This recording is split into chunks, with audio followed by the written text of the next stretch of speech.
Thank you, Madam Speaker. My question is to the Minister of Infrastructure. What recent announcements has he made on the National Infrastructure Plan?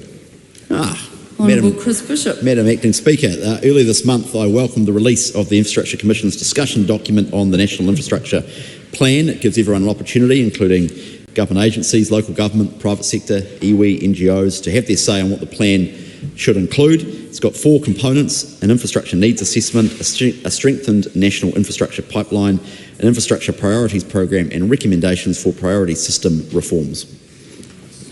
Supplementary. Miles Anderson. What is the role of the needs assessment as part of the National Infrastructure Plan? Madam Speaker, I think the country broadly agrees that we need to do a better job of long-term planning, particularly out over the near and long-term horizons. So the infrastructure needs assessment is about looking at our needs over the next 5 to 30 years, looking at demand drivers, including population growth, renewals, inflation, resilience, and increasing living standards. The needs analysis will set a benchmark so that we can look at what we have against that need and then what we need to do to close that infrastructure deficit over the long term. Supplementary. How does the Infrastructure Priorities Program work?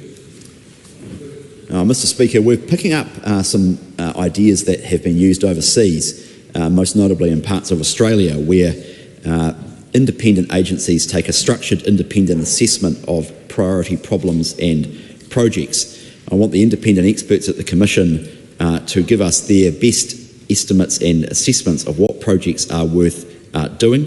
Anyone can submit a proposal through the Infrastructure Commission website into the IPP, the Infrastructure Priorities Program, and then that will go to government and it will be ultimately over to decision makers to make investment decisions, but we need to be well informed by good data and good evidence around that.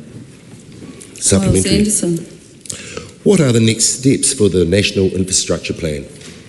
Madam Speaker, the Commission's been running plan workshops around the country with experts, and after the feedback closes on the discussion document towards the end of this next month, the Commission will work on drafting a plan. There will be formal public consultation next year. It is something that I would like to see the whole of Parliament get behind, and so I'm encouraging all political parties to meet with the Infrastructure Commission to be briefed. We welcome that and encourage them to do that. And then it is the government's intention to hold a debate in Parliament on the plan once it's presented to the government later next year.